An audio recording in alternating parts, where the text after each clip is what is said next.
documentário Reginaldo Veloso, O Amor Mais Profundo, que retrata a trajetória do padre Reginaldo Veloso no Recife, perseguido na ditadura militar dentro e fora da Igreja Católica, teve pré-estreia na última segunda-feira nas plataformas digitais, dia do aniversário de 83 anos do personagem homenageado no documentário. E ele está aqui conosco. Olá, Reginaldo Veloso, prazer em conhecer mesmo virtualmente. Bom dia. Bom dia, o prazer é todo meu. Esperei muito por esse momento. Olha que maravilha, que honra nossa, Reginaldo, que honra nossa. Você escuta a Rádio Brasil Atual, acompanha a TVT pelo YouTube, é isso? Sempre, todos os dias, pela manhã, Jornal Brasil Atual e à noite, o seu jornal da TVT. Ai, que maravilha, São muito bom. minhas fontes principais de informação, juntamente com o 247. Que ótimo, muito obrigada, hein, por sua audiência. E a gente vai falar também com a Daniela Quirilos, ela que é engenheira civil e autora do filme. Oi, Daniela, bom dia. E a Marilu, prazer estar aqui também. Ah, prazer é o nosso em recebê-la. Bom, Daniela, você é engenheira civil e virou cineasta, né? Qual que foi a sua motivação para realizar esse documentário, né? Falar sobre a construção desse filme, né? Já que você é engenheira, e as etapas, né, da vida de Reginaldo Veloso, que ganharam destaque. Enfim, conta um pouco para a gente, inicialmente. Eu até brinquei com a Terlânia, a produtora que ligou para mim, e eu falei, eu não sou cidadã, eu sou engenheira civil. Sim. Né? Mas então, eu sempre gostei de cinema, desde adolescente. Era uma opção minha, ao invés de fazer engenharia, fazer cinema. Mas em Pernambuco não tinha faculdade de cinema. E eu também pensei, ah, como é que eu vou ganhar dinheiro se eu fizer cinema, né? Eu tenho que trabalhar, eu preciso me sustentar. Então, eu escolhi outra paixão minha, que é a engenharia, adoro ciências, física, essas coisas, e fui fazer a engenharia, né, como atividade principal. E em 2015 foi que eu fiz um curso de cinema para realizar esse sonho, né? Foi um curso assim como um hobby, uma coisa sem muita pretensão. E por causa desse curso, eu conheci outros colegas na mesma situação que eu, que têm outras profissões e que fizeram um curso de cinema por um sonho, por um hobby. E a gente fez alguns curta-metragens, alguns, 3 ao todo, né? E na gravação de um desses curtas, na verdade, na procura por locação de um desses curtas, foi que a gente conheceu o pessoal do Morro da Conceição, que é onde mora o padre Reginaldo Veloso. E a gente achando, combinando os locais, né, para fazer a gravação desse outro curta, o pessoal lá do Morro que falou para a gente assim, olha, a gente tem um sonho aqui de fazer um documentário sobre o padre Reginaldo Veloso. E foram contando a história, né? Eu conhecia muito por alto, porque eu sou de Recife, e assim, quando eles foram contando, eu achei a história maravilhosa, assim, magnífica, e fiquei com muita vontade de contar a história. E daí eu topei a história, né? Topei contar e vieram vários obstáculos depois, assim, para eu conseguir fazer, né? Eu trabalhava, continuo. Eu trabalhava em Recife e eu comecei a correr o risco de ser transferida para o Rio de Janeiro, no trabalho, né?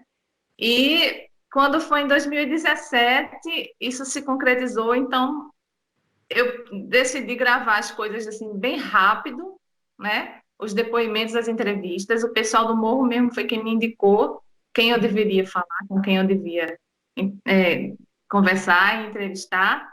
Gravei tudo muito rápido, né? E vim para o Rio de Janeiro em julho de 2017. E fiz a edição aqui no Rio, né? A partir de quando eu me instalei, comecei a fazer a edição. E a história, o roteiro, ele foi sendo criado durante a edição, porque eu ia conhecendo as histórias mais a fundo, né? Assistindo todas as entrevistas e montando a história que eu queria contar. Eu escolhi contar focando mais em Reginaldo Veloso, né? Eu conto a infância dele, a ida dele para a Itália, depois a volta dele para o Brasil, né? As perseguições que ele sofreu, e alguns detalhes assim não deram para colocar com muito detalhe, né? A luta mesmo, os movimentos sociais, eu não enfoquei nos movimentos, eu foquei mais nele. Sim, exatamente. Bom, eu vi o filme, está sensacional, o documentário. A gente sabe, né, pelo seu documentário, que o Reginaldo é alagoano, né? É de São José da Laje, foi para Roma, não é isso? Em 58, estudou teologia e história da igreja. Em 61 foi ordenado padre. 2 dias antes, inclusive, da conclamação do Concílio Vaticano II, né? Retornando para o Brasil em 68. E agora eu passo o microfone para o Reginaldo para ele falar sobre essa influência toda, né, desse concílio, do Papa Paulo VI. Foi nesse contexto que você voltou aqui para o Brasil, não é isso, Reginaldo? Eu fui um agraciado, assim, um privilegiado, poder ter terminado o curso de teologia quando iniciava o Concílio Vaticano II. E engraçado que comecei a fazer história da igreja. Fazendo história da igreja e, ao mesmo tempo, vendo acontecer ao vivo e em cores o maior evento, o maior acontecimento da história da Igreja Católica, o Concílio Vaticano II. Então, enquanto eu estudava história, aconteceu a primeira sessão do concílio, outubro a dezembro de 62, a segunda, outubro a dezembro de 63, a terceira, outubro a dezembro de 64 e a última, outubro a dezembro de 65.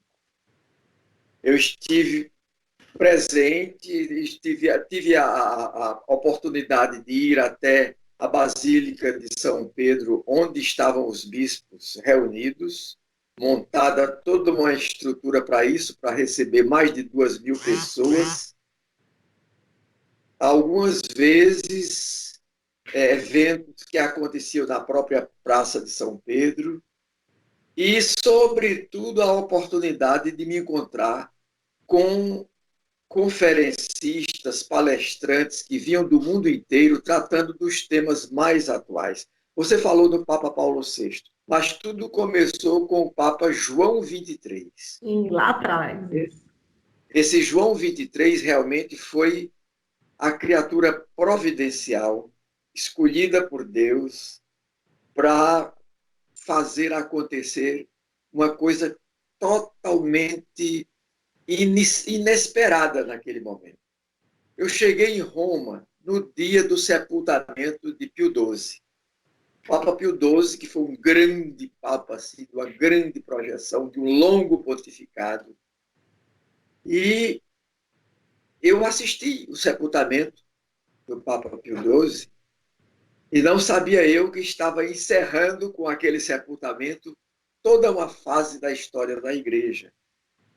E logo mais, poucas semanas depois, iria iniciar uma nova fase na vida dessa instituição, que tem sua importância na história, sobretudo do Ocidente, né? Então, eleito Papa João XXIII, ele começou a surpreender desde logo. Primeiro, como uma pessoa muito à vontade, muito simples, que nas quartas-feiras, nas audiências públicas, conversava com as pessoas, falando das coisas da sua vida de criança, da sua família, né? Falava assim, batendo com a mão, na perna. Era muito interessante, uma pessoa muito engraçada. E ele dizia, olha, disseram que eu ia ser um papa de transição, no entanto, eu estou convocando um concílio Olha. Porque realmente ele foi eleito no impasse, não se conseguia eleger um Uhum, novo Papa, tamanha a dificuldade criada para encontrar alguém que estivesse à altura de Pio XII. uhum. Não se encontrou. Aí, 3 dias de votações, manhã e tarde, finalmente, na terceira tarde, foi eleito João 23. Foi uma loucura, assim. Eu me lembro correndo para a Praça de São Pedro, quando saiu a fumaça branca que a gente viu pela televisão, correndo para a Praça de São Pedro e o anúncio. Muita gente ficou no primeiro momento frustrada. Um velho de 70 e tantos anos, para isso não vai dar em nada. Mas o quê? Um gigante. E ele, sobretudo, pontuou uma coisa que para nós hoje é de suma importância: abrir os olhos para os sinais dos tempos. Exato. A gente sabe, né, que se cobrava, não é, Reginaldo, atitude, né, dos países ricos, tanto da América quanto da Europa, em favor dos pobres aí do terceiro mundo. E a gente sabe que já a Daniela citou o Morro da Conceição, e é importante que a gente diga, né, que você esteve, né, como padre no Morro da Conceição, na zona norte do Recife, nas décadas de 70 e 80, e teve uma ligação muito forte com o bispo Dom Helder Câmara, né? Inclusive, você diz no filme que, graças a ele, as forças da ditadura militar resolveram libertá-lo após o interrogatório, que você ficou preso numa jaula. Eu queria que você falasse um pouco dessa passagem, Reginaldo. 16 de junho de 1973. Pouco tempo depois que os bispos do Nordeste e os superiores maiores das ordens religiosas e congregações tinham lançado um documento que fez época, me marcou a história da igreja no Brasil e especialmente no Nordeste e particularmente no Recife. Eu ouvi os clamores do meu povo. Esse documento, que era uma análise de conjuntura feita com o máximo rigor científico sobre a situação dos trabalhadores e chamava o governo à sua responsabilidade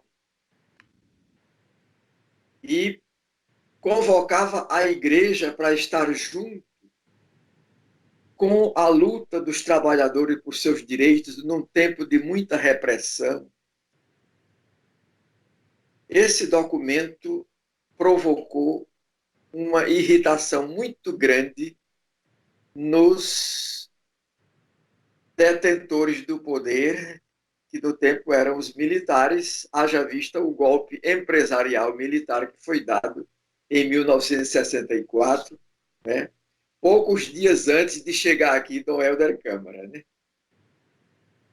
Então, em 73, aconteceu esse lançamento desse documento, essa provocação ao regime, e os militares, os órgãos de inteligência do Exército e também do Estado, das polícias militares e civis, eles procuravam por todo canto onde pudesse se encontrar exemplar desse documento, sobre o qual nem sequer poderia fazer menção nem contra nem a favor na imprensa. E não encontraram muita coisa porque também o pessoal sabia com quem estava lidando e em que tempos estava vivendo, né? Eu sei que num belo dia, num sábado pela manhã, agentes, eu creio que do DOPS ou do CODIDOI, aí não dá para dizer com toda certeza a serviço de quem eles estavam, em todo caso estavam a serviço da repressão. Eles chegam, passam na Ação Católica Operária tentam recolher todos os exemplares do documento lá, não encontraram nada, que a turma escondeu muito bem, escondido, e vão para a paróquia da Macaxeira, porque eu estava na mira deles há muito tempo, né? Aí eles achavam que eu devia, no mínimo, ter participado da elaboração desse documento. E, com certeza, haveria de ter alguns exemplares comigo. Chegam na igreja, eu estava na sacristia, datilografando um estêncil. Naquele tempo, a gente não tinha os meios que a gente tem hoje, né? Para tirar cópias de um jornalzinho da paróquia, que a gente distribuía na missa dominical, ouvi a voz das comunidades. Eles chegam, me encontram lá, e aí vasculham a igreja toda, me levam até a minha casa, a uns 2,5 km da casa paroquial, porque a gente morava, não, da igreja, da matriz, a gente não morava em casa paroquial, morava no meio do povo. E lá, na minha casa, fazem a mesma operação de vasculhamento e me levam, eu carregando 2 sacos de papéis, de livros, de apostilas, que eles consideravam de alguma pertinência, me fazem passar no meio do povo feito um ladrão, carregando 2 sacos, até a BR-101, onde me colocam no bagageiro de uma veraneio, com o jornal Opinião em cima da minha cara, o jornal da época. Uhum. E aí me levam para ser interrogado. Eu não sei, não posso dizer que vi exatamente o local, porque eu estava com os olhos vendados, mas eu desconfiei que fosse no quartel-general do Exército, porque eu via o sino do relógio da Faculdade de Direito que dava as horas, todas as horas do dia. Como isso ressoava e chegava até meus ouvidos lá dentro da prisão.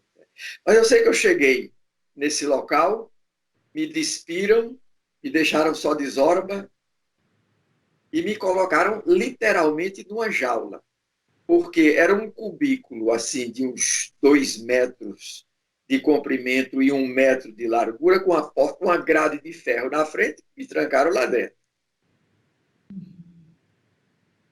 Quando saí para fazer uma necessidade, acompanhado por um deles, eu vi os outros cubículos e as outras pessoas que estavam também enjauladas muito antes de mim, né? Inclusive pessoas mais idosas, bem mais idosas. Uma tarde toda, entrando pela noite, lá pelas 8, 8:30 da noite, fui interrogado por 3 fulanos, de olhos vendados.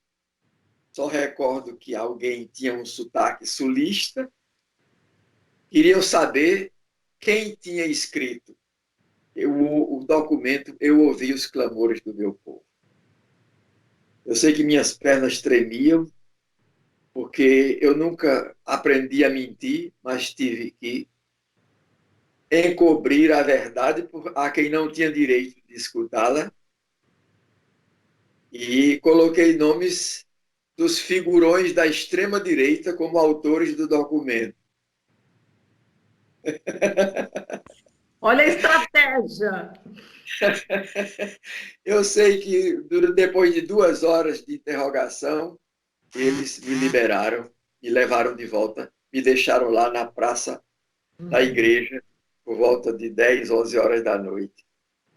Muito bem, a gente está colocando apenas aqui alguns fatos, né, da sua vida, Reginaldo. A gente vai ter oportunidade, as pessoas, eu já vi inteiro o documentário, mas as pessoas vão ter a oportunidade também de ver. E eu vou querer que a Daniela também destaque uma passagem do filme que eu considero bastante importante, por ser ligado à teologia da libertação, né, a ala progressista aí da Igreja Católica. O padre Reginaldo, na época, foi destituído de suas funções sacerdotais, né? Foi um período bastante difícil. que modificou a vida dele, que daqui a pouquinho ele vai falar. E a Daniela, no filme, ela colocou bastante aquelas filmagens da época, as mobilizações, os protestos das pessoas, e teve o desaparecimento da chave da igreja, que foi, assim, um ato simbólico sensacional, que eu quero que a Daniela conte um pouco, se possível, de uma forma até resumida, Daniela, para a gente dar chance do Reginaldo contar como é que modificou a vida dele a partir daí. Pode ser que a gente já está no finalzinho aqui dos minutos que temos para falar sobre o documentário.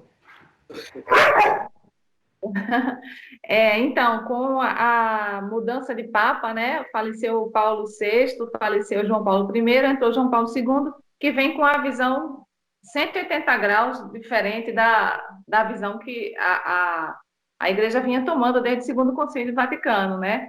Então, a gente tem um teólogo que explica isso no filme. A Igreja ela resolveu se voltar de novo para os dogmas, a espiritualidade, e ficou alienada em relação aos problemas da comunidade, os problemas do povo, né? Então, com Dom Helder Câmara teve que renunciar por causa da idade, e entrou um novo arcebispo que veio nomeado, já com essa ideia também de uma igreja diferente, né? Então, ele veio e começou a desmontar tudo que tinha sido montado nos anos 60 e 70 e início dos 80, pelos padres que vieram do Segundo Concílio Vaticano, como o padre Reginaldo Veloso, né? E ele fechou o Instituto de Teologia de Recife, fechou outras coisas da igreja também, e expulsou alguns padres, né? Alguns padres progressistas, como o padre Reginaldo Veloso, que foram suspensos de ordem. E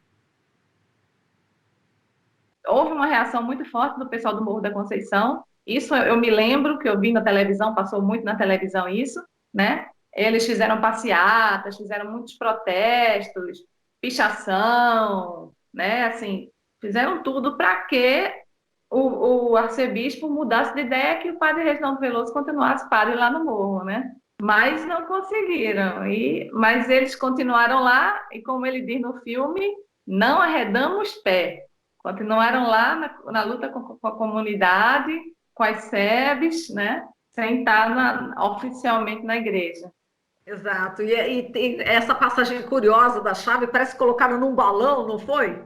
Ah, sim, essa história da chave pouca gente conhecia. Eles queriam entrar na igreja para poder o novo padre ocupar, né? Isso demorou um ano. O padre Reginaldo foi suspenso.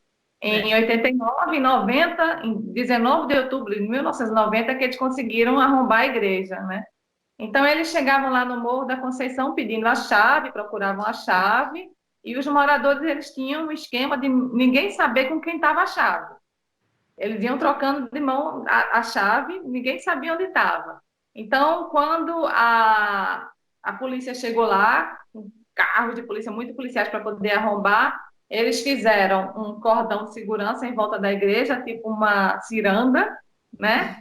Começaram a cantar uma música, ficou bastante conhecida. A chave não dou, a chave é de Pedro, que foi pescador, pois nessa igreja eu sou construtor, nela está nosso sangue e também nossa dor. O pessoal do morro construiu mesmo a igreja, né? Dona Helena fala isso no filme. Então, no meio dessa ciranda, eles acenderam uma fogueira, e dessa fogueira saiu um balão, e nesse balão foi uma chave de isopor, não tem isso no filme, mas ela foi de isopor, era uma chave simbólica, e foi para o céu. Então, se eles arrombaram a igreja, foi porque arrombaram mesmo, porque a chave foi para o céu. Exato. E, Reginaldo, eu queria que você falasse dessa mudança, né, da sua vida, né, depois que você foi expulso, enfim, a tua vida deu uma guinada, não é isso? Casou, teve filho, já contei, já dei um spoiler aqui. E aí você já também seguiu por outros caminhos. A gente sabe que você é poeta, que você é músico, ligado muito à cultura, seguiu um outro caminho, não é isso, Reginaldo? Marilu, eu continuei o mesmo caminho, Uhum. dentro das limitações que me foram impostas, mas com muita liberdade de ir encontrando jeitos de fazer valer minhas convicções e de exercer a minha missão.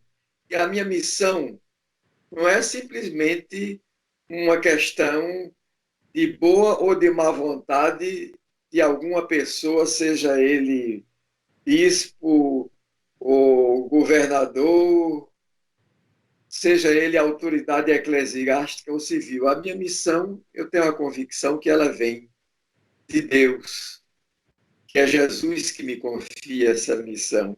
E essa missão é, antes de tudo, estar junto dos mais pequenos e de caminhar com eles para um mundo onde todas as pessoas sejam respeitadas em sua dignidade e tenham condições de viver felizes, assim na terra como no céu, como Jesus ensina a gente a pedir a Papai do céu todos os dias. Muito bem. E agora, as suas atividades atuais, Reginaldo? Minhas atividades atuais são as de sempre: acompanhar comunidades, acompanhar os processos de formação das pessoas, porque a coisa mais importante para mim, como padre, é ser evangelizador, ser formador de pessoas, porque as pessoas, quando são esclarecidas, quando têm consciência também da sua missão, elas caminham com os próprios pés, e é por isso que as comunidades têm vida autônoma, elas sabem o que precisam e o que tem que fazer e dão conta das coisas, entendeu? E eu vou caminhando com elas, acompanhando desse processo. Também assessoro o Movimento de Trabalhadores Cristãos, o MTC, antiga Ação Católica Operária, um movimento de adolescentes e crianças, um movimento que existe no Brasil desde 1968, e onde me chamam, por exemplo, ontem eu tive uma live com o pessoal do Cursinho de Cristandade aqui do Recife, porque queriam conversar em cima desse documentário que eles tinham visto. E eu faço parte da equipe de assessores do Cursinho de Cristandade. Então, eu assessoro movimentos, onde me chamam, cuido de formação litúrgica, de música litúrgica, de pastoral popular. A minha vida é um exercício permanente do ministério presbiteriano. O ministério que me foi confiado pela igreja e por Deus. Muito bem. Bom, peço desculpas aqui com os cachorros, estamos na quarentena, né, em casa, e eles ficam latindo. Peço desculpas. O que foi? Não entendi, padre. Tudo faz parte da vida, né? Faz parte da vida, é verdade. São os animais, é verdade. E com muita honra, conversei aqui com o nosso querido Reginaldo Veloso. Ficou o padre Reginaldo Veloso, né? Carinhosamente. Foi um prazer, uma honra conversar com você, Reginaldo Veloso. Um grande abraço. Foi um prazer imenso para mim. Aguardei muito esse dia, porque eu quero muito bem a vocês, viu? Especialmente a você e ao Glauco. E o pessoal da TVT também. Muito não lembro agora o nome da apresentadora, dos apresentadores, mas eu gosto muito deles dois também.